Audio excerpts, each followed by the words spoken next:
7वां कलमा लूका 23 पाक 46 आयत। ऐ बाप मैं अपनी रूह तेरे हाथों में सौंपता हूँ। ये मिलाप का कलमा है। इसमें फतहमंदी पाई जाती है।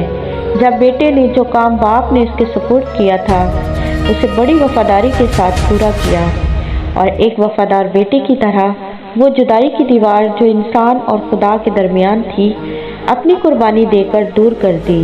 इसलिए वो कहता है, ऐ बाप मैं अपनी रूह तेरे हाथों में सौंपता हूँ।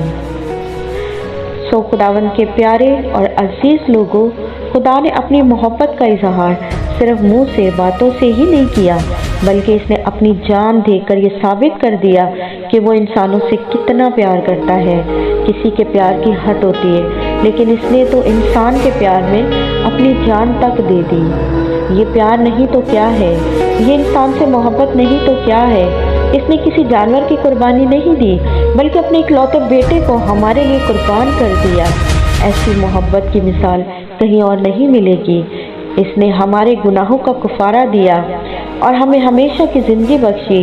अब सिर्फ ज़रूरत इस बात की है कि हम सारे दिल, सारी जान और सारी अकल से खुदावंद मसीह को अपना निजात दहिंदा कबूल करके खुदावंद के हुक्मों पर अमल करें।